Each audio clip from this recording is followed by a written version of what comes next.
السلام علیکم second year. یہ آپ کا ایجوکیشن کا لیکچر ہے. تو ہم نے اپنا اسٹارٹ کیا ہوا ہے ایجوکیشن کا. اس سے پہلے آپ کے تقریباً 2 لیکچر جو ہیں وہ اس چیپٹر کے باب اول کے ہو چکے ہیں، اور اس کا ٹائٹل ہے بر صغیر میں مسلمانوں کی تعلیم. ٹھیک ہے، ہم نے سارے تعلیمی حالات جو ہے وہ انسان کی تاریخ جہاں سے شروع ہوتی ہے وہاں سے تعلیم کی انسانی تاریخ کی تعلیم جو ہے وہ ساری آپ نے اس میں اسٹڈی کی. اس کے بعد آپ نے 3 جو بیسک چیزیں پڑھی تھیں وہ مکتب، مدارس اور جامعات تھیں پچھلے لیکچر میں. ٹھیک ہے، تو آج کا جو آپ کا ٹاپک ہے اس میں بر صغیر کے میں مسلمانوں کی تعلیم میں جو آپ کا نیکسٹ ٹاپک ہے وہ ہے مسلم مفکرین کی تعلیمی خدمات. ٹھیک ہے، کیونکہ جو ہم جتنی بھی اپنا یہ سبجیکٹ ایجوکیشن پڑھیں گے اس کو ان جنرل بھی پڑھیں گے، اور ساتھ ساتھ جو مسلم دور میں جو تعلیمی خدمات مسلمانوں نے سر انجام دیں اور کس طرح سے اپنے دین کی روشنی میں دینی تعلیمات کو ساتھ ساتھ دنیاوی تعلیمات کو بھی فروغ دیا، اور کس طرح سے ایک دنیا جو اسلام سے قبل جہالت کے اندھیروں میں ڈوبی ہوئی تھی اس کو کس طرح سے اللہ تعالیٰ کے نور سے منور کیا، وہ سارا ہم اسلامک ہسٹری کے پیرالل اور ساتھ ساتھ پڑھیں گے. میں ریڈنگ کرتی جاتی ہوں، ساتھ ساتھ ایکسپلین کرتی جاؤں گی. آپ نے غور سے سننا ہے اور اس کے بعد اس کے ساتھ بھی اس کی ریڈنگ کیجیے گا، اور اس کے بعد بھی اچھی طرح سے اس کی ریڈنگ کر لیجیے گا. ہاں جی، مسلم مفکرین کی تعلیمی خدمات. مسلمانوں نے نبی اکرم صلی اللہ علیہ وآلہ وسلم کے فرمان گود سے گور تک علم حاصل کرو پر عمل کرتے ہوئے تعلیم کے میدان میں بے شمار کارہائے نمایاں سر انجام دیے. ٹھیک ہے، حضور صلی اللہ علیہ وآلہ وسلم کا فرمان ہے، حدیث ہے، گود سے گور تک علم حاصل کرو. ٹھیک ہے، گود یہاں مراد ہے ماں کی گود، جس میں جو بچے کی پہلی درسگاہ بھی کہی جاتی ہے، اور گور سے کا مطلب ہوتا ہے قبر، یعنی اپنی پیدائش سے لے کر اپنے موت تک یا اپنے اختتام تک جو ہے وہ علم حاصل کرتے رہو. علم کی حصول کے کام جو ہے وہ اس کو کبھی بھی ختم نہیں کرنا چاہیے، اسے چھوڑنا نہیں چاہیے کسی بھی عمر میں. تاریخ انسانی مسلمانوں کے عظیم علمی و ادبی کارناموں سے بھری پڑی ہے. تعلیم کی تاریخ کا جائزہ لیتے ہوئے کوئی ماہر تعلیم مسلمان اہل علم و فن کی پیشہ ورانہ خدمات کو نظر انداز نہیں کر سکتا. ٹھیک ہے، جو تاریخ انسانی ہے یعنی اوور آل صرف مسلم ہسٹری کی بات نہیں کر رہے ہیں ہم، اوور آل ہسٹری کی بات کر رہے ہیں. دنیا کی جو ایک ہیومن ہسٹری ہے اس میں جو بھی مسلمانوں نے عظیم علمی اور ادبی کارنامے جو ہیں وہ اپنے سر انجام دیے، اس کو تمام جو شخص بھی اس کے ہسٹری کو اسٹڈی کرے گا وہ ان کے خدمات کو کبھی بھی نظر انداز نہیں کر سکتا. ذیل میں 4 ممتاز مسلم مفکرین تعلیم الغزالی، ابن خلدون، ابن سینا اور زرنوجی کی تعلیمی خدمات کو مطالعے کا موضوع بنایا گیا ہے. جو آپ نے پڑھنے ہیں ویسے تو بے شمار مسلم مفکرین ہیں، لیکن جو آپ کے سلیبس میں انکلوڈ کیے گئے ہیں وہ ٹوٹل 4 مسلم مفکرین ہیں. ٹھیک ہے، اس میں سب سے پہلے امام غزالی کا نام ہے، پھر ابن خلدون ہے، پھر ابن سینا ہے، اور پھر علامہ زرنوجی کا نام ہے. ٹھیک ہے، سب سے پہلے ہم امام غزالی پڑھیں گے. سیکنڈ ایئر یہ چاروں مسلم مفکرین جو ہیں یہ میں آپ کو بتا دوں ساتھ ساتھ جو آپ کے آبجیکٹیو پیپر ساتھ ساتھ سبجیکٹیو پیپر ان دونوں کے پوائنٹ آف ویو سے بہت زیادہ اہم ہے. بہت غور سے پڑھنا ہے اور اس کو سمجھ کے ساتھ ساتھ یاد کرتے جائیے گا، کیونکہ یہ آپس میں مکس اپ بھی ہو جاتے ہیں. ٹھیک ہے، تو اس لیے جب آپ ایک دفعہ اچھی طرح سے سمجھ کے پڑھ لیں گے اور یاد کر لیں گے تو نیکسٹ آپ کو پھر سمجھنے اور پڑھنے میں آسانی ہوگی. اور ان چاروں میں سے کمپلسری ایک سبجیکٹیو کوسچن آتا ہے آپ کے پیپر میں. ٹھیک ہے، تو چاروں میں سے کوئی ایک بھی دے دیتے ہیں وہ، یا کوئی سے ایک پہ لکھنا ہوگا، تو جو چیزیں انڈرسٹوڈ ہیں کہ آنی ہے تو اس کو ایٹ لیسٹ آپ نے بہت اچھا پریپیئر کرنا ہے تاکہ آپ کے مارکس زیادہ سے زیادہ سیکیور ہو سکیں. ٹھیک ہے، اچھا جی، امام غزالی آپ کا نام امام محمد غزالی کے طور پر مشہور ہے. آپ ایک ماہر تعلیم اور بہترین استاد تھے. مفکر تعلیم کی حیثیت سے اہل مغرب بھی ان کا لوہا مانتے ہیں. آپ کی اکثر کتابوں کے تراجم کئی یورپی زبانوں میں ہو چکے ہیں. کیمیائے سعادت اور احیاء علوم آپ کی اہم تصانیف ہیں. آپ مدرسہ نظامیہ بغداد کے صدر ہیں. یہ ادارہ اس زمانے میں بین الاقوامی حیثیت کا حامل تھا. ٹھیک ہے. امام غزالی رحمۃ اللہ علیہ جو ہے ان کا پہلا ٹاپک ہے. یہ ان کا نام پورا امام محمد غزالی کے طور پر مشہور ہے. ٹھیک ہے.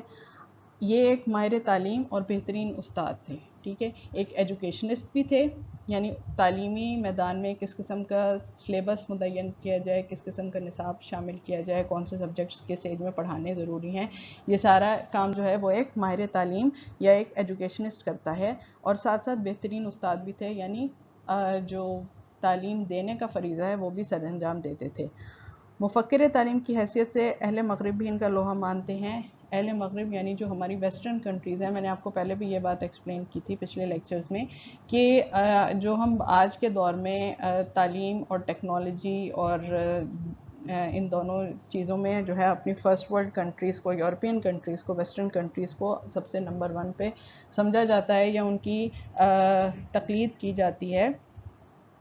اس دور میں جبکہ یہ مسلم مفکرین ہم پڑھ رہے ہیں، اس دور میں مسلمانوں کا علم اس عروج پہ تھا جیسا کہ آج یورپین یا ویسٹرن کنٹریز کا ہے. ٹھیک ہے.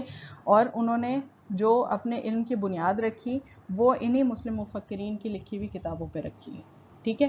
آج ان کی جتنی بھی ریسرچز ہیں، جتنی بھی ترقی ہے، وہ سب انہی کتابوں کی، جو مسلم مفکرین کا علم ہے یا انہوں نے کتابوں کی صورت میں پیش کیا، وہی ان کے علم کی بیسکس ہیں. ٹھیک ہے. آپ کی اکثر کتابوں کے تراجم کئی یورپی زبانوں میں ہو چکے ہیں. ٹھیک ہے. یہ چیز آپ کو ایکسپلین کر دی. کیمیائے سعادت اور احیاء علوم آپ کی اہم تصنیف ہیں. اس لائن کو انڈر کریں. کیمیائے سعادت اور احیاء علوم، یہ شارٹ کوسچن آتا ہے. ٹھیک ہے. آپ کی اہم تصنیف کون سی ہیں؟ کیمیائے سعادت. ٹھیک ہے. یعنی کیمسٹری کے سبجیکٹ پہ انہوں نے کتاب لکھی، اور احیاء علوم یعنی علوم کی ابتدا کیسے ہوئی، مختلف علوم کی یا مختلف سبجیکٹس پہ ان کی یہ تصانیف یعنی کتابیں انہوں نے لکھی. آپ مدرسہ نظامیہ بغداد کے صدر تھے. ٹھیک ہے. انہوں نے تعلیم بھی وہیں سے حاصل کی تھی. جب ہم نے پڑھا ہے پیچھے کہ مدرسہ نظامیہ بغداد جو ہے نظام الملک نے قائم کیا تھا بغداد میں، اور پہلے مدرسہ تھا، آہستہ آہستہ یہ آگے بڑھتا گیا اور پھر اس دور کی بین الاقوامی یونیورسٹی کی حیثیت حاصل کر گیا. یہ ادارے زمانے میں بین الاقوامی اہمیت کا حامل تھا، یعنی آج کی جو بڑی بڑی یورپین یونیورسٹیز ہیں اس دور میں اس ادارے کی، نظامیہ بغداد کی، یہ اہمیت تھی. ٹھیک ہے. اب آتے ہیں ان کے تعلیمی تصورات. امام غزالی نے کس قسم کے تعلیمی تصورات پیش کیے، یعنی تعلیم کو کن تصورات کی بنیاد پر دیا جائے. امام غزالی کے نزدیک حقیقت تک رسائی تعلیم کے بغیر ممکن نہیں. یعنی جس انسان نے، جس شخص نے حقیقت تک پہنچنا ہے اس کے لیے ضروری ہے کہ وہ تعلیم حاصل کرے. پیغمبروں کو جو علم وحی کے ذریعے پہنچتا ہے وہی سچ اور حقیقی علم ہے. یعنی حقیقی علم کا جو ذریعہ ہے اس دنیا میں انٹر ہونے کا یا داخل ہونے کا یا پہنچنے کا، وہ پیغمبروں پہ نازل کی ہوئی وہی ہے، جو اللہ تعالیٰ اپنا پیغام جو ہے پیغمبروں تک پہنچاتا ہے، اور پیغمبر آگے اپنی قوموں تک یا اپنے ماننے والوں تک اس کی تبلیغ کرتے رہے. وہ سچے علم کے واحد ذریعہ وہ ہے. عقل علم کا منبع ہے، اور عقل انسان کے اندر غور و فکر کا مادہ پیدا کرتی ہے. عقل جو ہے وہ علم سے حاصل ہوتی ہے. ٹھیک ہے.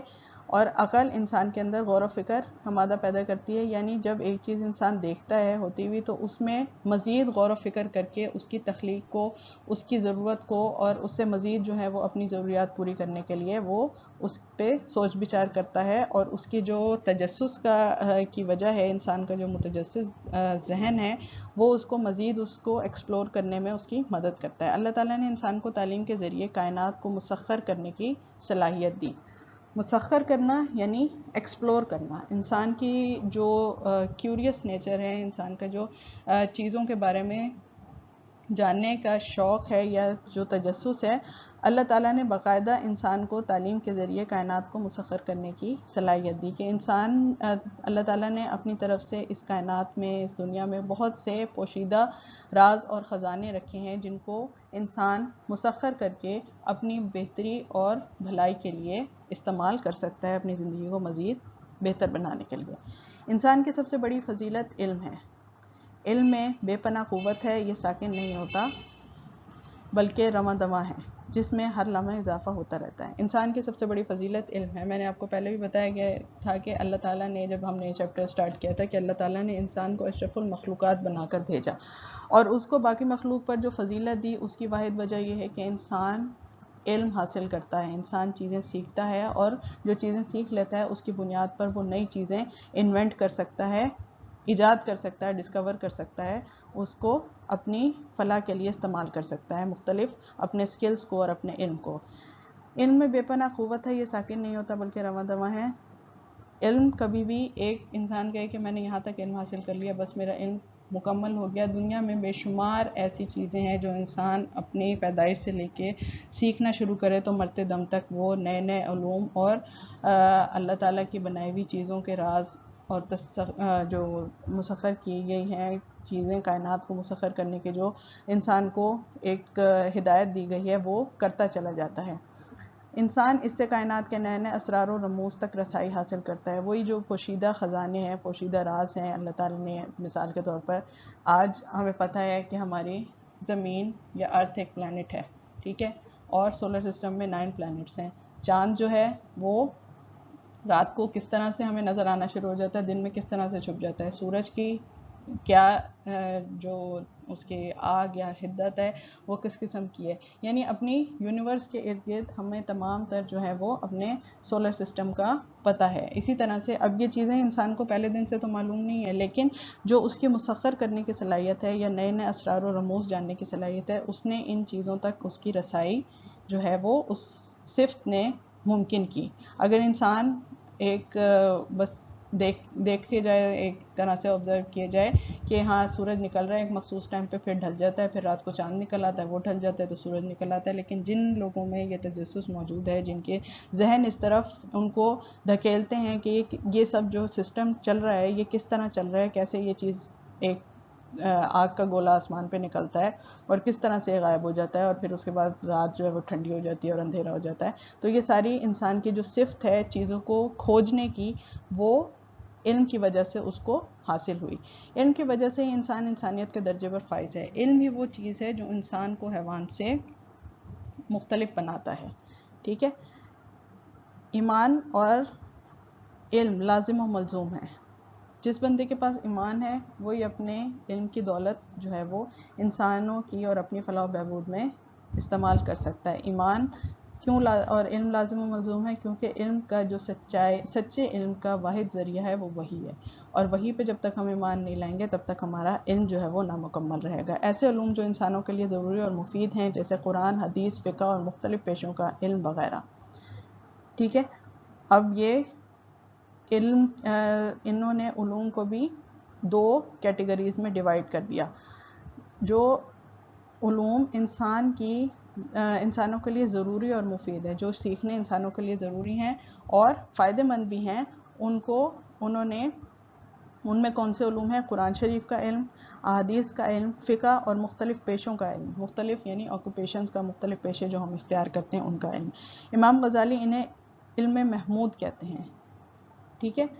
جو علم انسان کے لیے ضروری ہیں اور مفید ہیں اور جو اس کی زندگی کو بہتر بنانے یا اس کے باقی انسانوں کی زندگی کو بہتر بنانے اور فائدہ پہنچانے کے لیے استعمال ہوتے ہیں، ان کو علم محمود کہا جاتا ہے. اب مختلف پیشے اس میں آپ یہ دیکھیں کہ ڈاکٹری آ گئی، انجینئرنگ آ گئی، آپ کے مختلف سبجیکٹس ہیں. یعنی جو علم آپ حاصل کریں جس سے انسانی ذات کو اور ہیومن کائنڈ کو جو ہے وہ مین کائنڈ کو فائدہ ہو، وہ تمام پیشے اور علم جو ہے وہ امام غزالی کے نزدیک علم محمود ہیں. اور وہ علوم جن میں انسان کے لیے نقصان کا کوئی پہلو موجود ہو انہیں علم مذموم کہتے ہیں.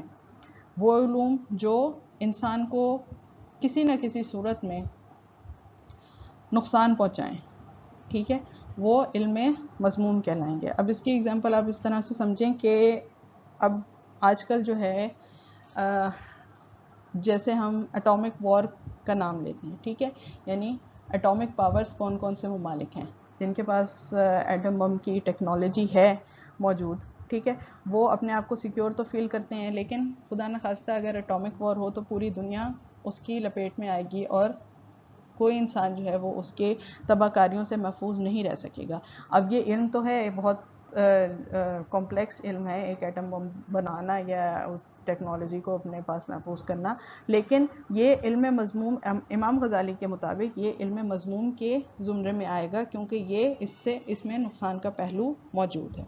ٹھیک ہے، یہ ان کے بیسک تعلیمی تصورات ہے. اب یہ جو ڈیفینیشنز ہیں علم محمود اور علم مضمون کی، اس لائن کو بھی انڈر لائن کریں، اور یہ بھی آپ کا آبجیکٹیو کوسچن آتا ہے. سمجھ آ گئی تعلیمی تصورات؟ اچھا جی، اب آ جائیں مقاصد تعلیم. امام غزالی نے جن مقاصد کو ذہن میں رکھ کر تعلیم دینے کو کہا یا جو اپنی ریسرچ یا تعلیمی خدمات پیش کی، وہ کیا تھے؟ امام غزالی کے فلسفہ تعلیم اور ان کے دوسرے فلسفیانہ تصورات کا مطالعہ کیا جائے تو ان کی روشنی میں درجہ ذیل مقاصد تعلیم متعین کیے جا سکتے ہیں.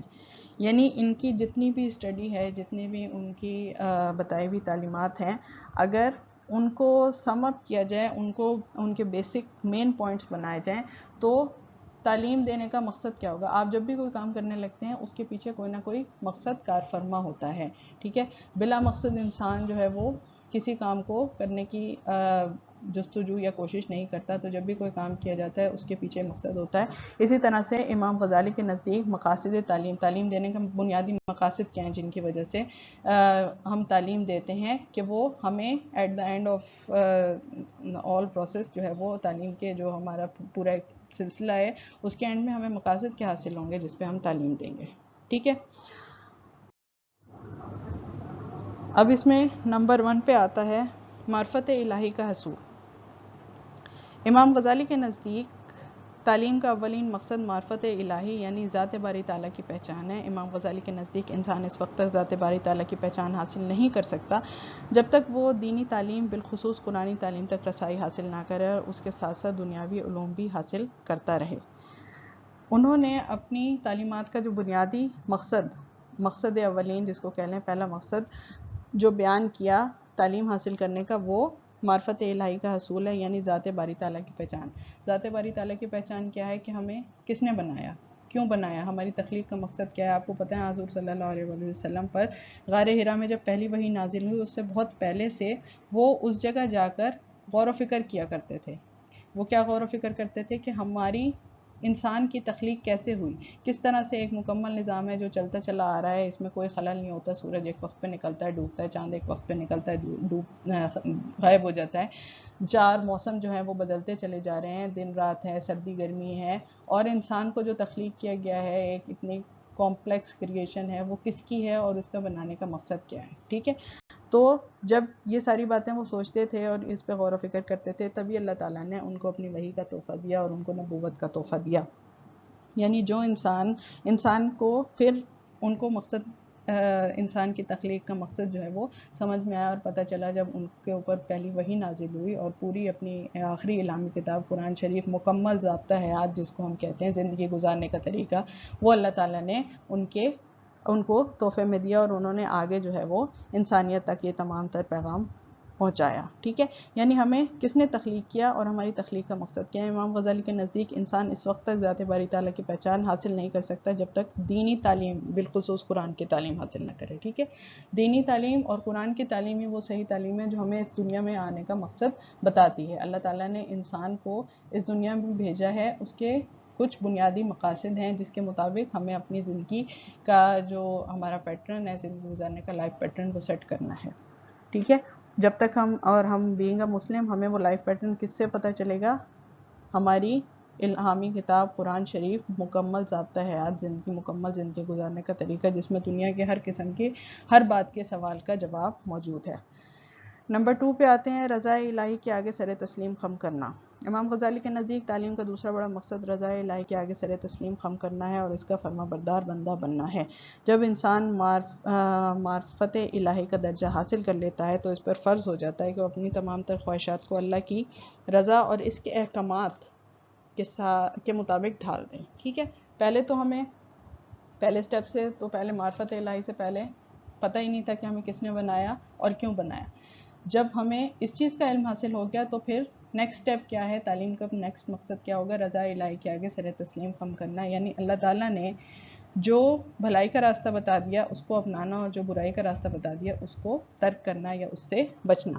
اللہ تعالیٰ کی خوشنودی تبھی حاصل کی جاتی ہے جب ہم اس کے بتائے ہوئے اصولوں پر چلیں گے، ٹھیک ہے؟ اور اگر اس کے بتائے ہوئے اصولوں پر نہیں چلیں گے، آپ نے اگر کسی فار ایگزامپل، کامن ایگزامپل دے رہی ہوں میں، کہ اگر کسی انسان کو خوش کرنا ہے تو جو آپ کے وہ بندہ آپ کے جن کاموں سے خوش ہوگا آپ وہی کام اس کو کر کے دکھائیں گے تو آپ کو اس کی رضا یا خوشنودی حاصل ہو جائے گی۔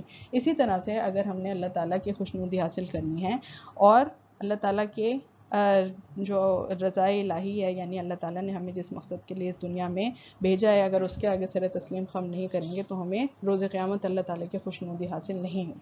نمبر 3 پہ آ گئیں، اخلاقی اقدار کا فروغ۔ امام غزالی کے نزدیک تعلیم کا تیسرا بڑا مقصد اخلاقی اقدار کا فروغ ہے۔ معلم کائنات حضرت محمد صلی اللہ علیہ وسلم نے اپنی تعلیمات کے ذریعے اخلاقی تربیت اور اخلاقی اقدار کے فروغ پر بہت زور دیا، مثلا سچائی، دیانتداری اور بڑوں کا احترام وغیرہ۔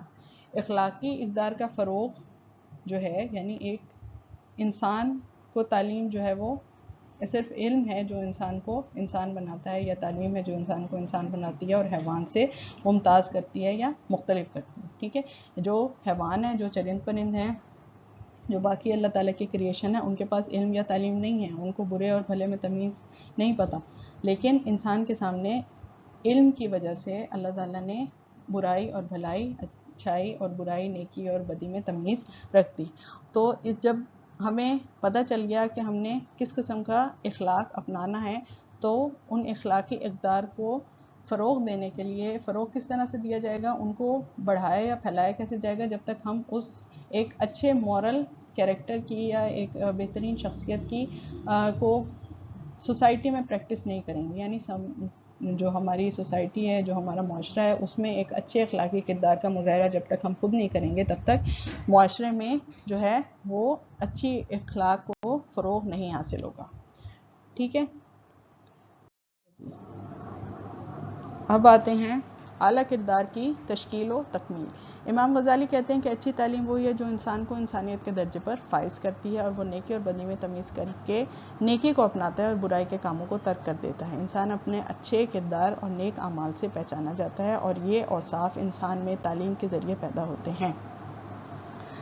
جب ہمیں پتہ چل جائے گا کہ ہم نے کیا اچھائی اپنانی ہے اور کس برائی کو ہم نے ترک کرنا ہے یا اس سے بچنا ہے، اور اخلاقی اقدار، سچائی، دیانتداری اور بڑوں کا احترام وغیرہ وہ کیا ہے، تو ہم اپنے جو کردار ہے، جو ہماری شخصیت ہے، پرسنالٹی ہے، اس کو ان اچھی اقدار کے مطابق ڈھالنے کی کوشش کریں گے۔ یہ اچھائیاں ہم اپنی کردار میں لانے کی کوشش کریں گے، اور اس طرح سے تعلیم کا مقصد جو ہے وہ کسی حد تک مکمل ہوتا چلا جائے گا۔ تعلیم جو ہے اس کا بنیادی مقصد ہے معاشرے کو اچھی اخلاق و کردار والے اشخاص جو ہے وہ مہیا کرنا، ٹھیک ہے؟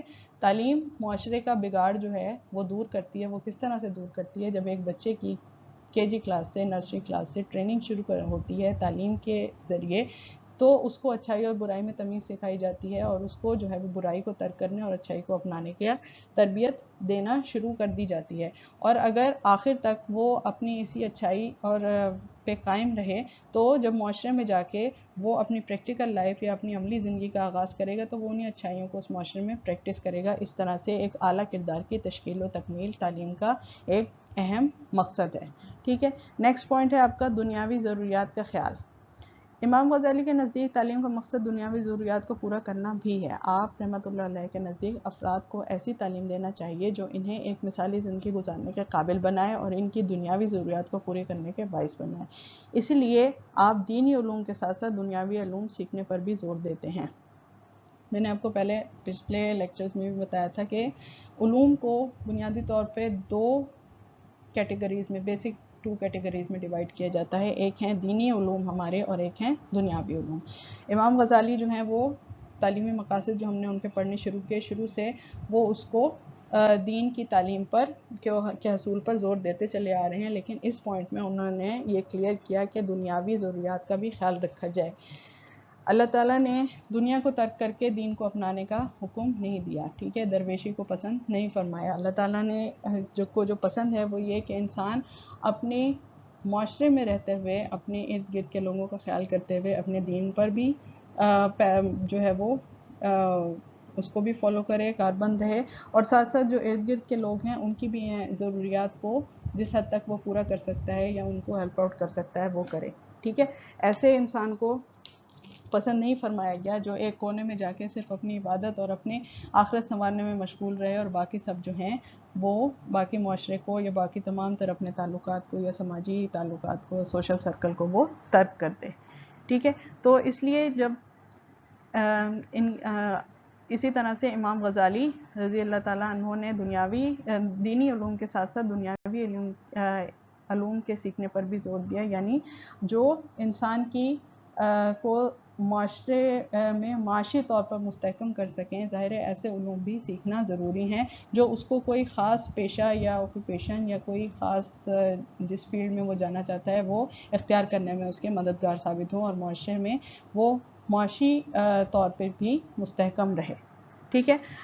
نمبر 10، تسخیر کائنات. امام غزالی نے اسلامی تعلیمات کی روشنی میں کائنات کے اسرار و رموز کو جاننے اور نوع انسانی کے لیے انہیں کام میں لانا تعلیم کا ایک انتہائی اہم مقصد قرار دیا.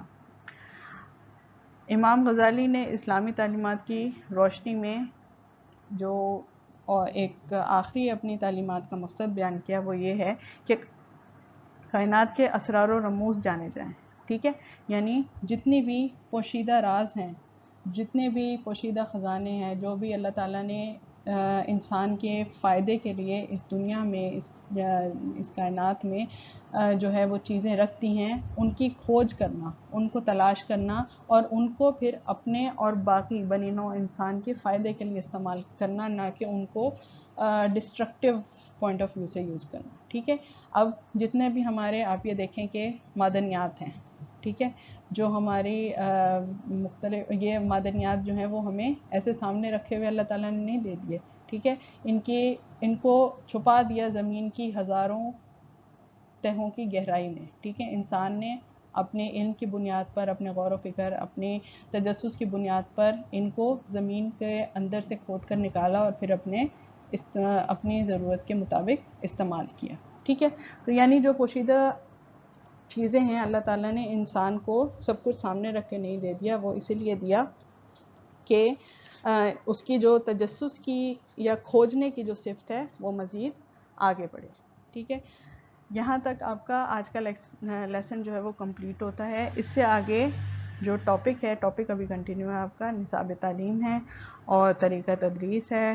یہ سارے جتنے بھی بچوں کے رجحانات کے مطابق تعلیم، یہ سب جو ہے یہ آپ کا پیج نمبر 5 کے آپ نے سیکنڈ پیراگراف نصاب تعلیم سے لے کے پیج نمبر 7 تک، ٹھیک ہے، جہاں تک یہ ٹاپک اینڈ ہو رہا ہے متعلم کے آداب، اس تک آپ نے ریڈنگ کر کے رکھنی ہے اور پھر آپ نے اپنا نیکسٹ لیکچر سننا ہے. ٹھیک ہے، اس کی اچھی طرح سے ریڈنگ کیجیے گا. میں نے آپ کو آبجیکٹیو انڈر لائن کرائے ہیں، ان کو اچھی طرح سے یاد کر لیں ساتھ ساتھ، تاکہ آپ کو کلیکٹیولی بہت سارا برڈن جو ہے وہ آپ کے اوپر نہ آئے. ٹھیک ہے.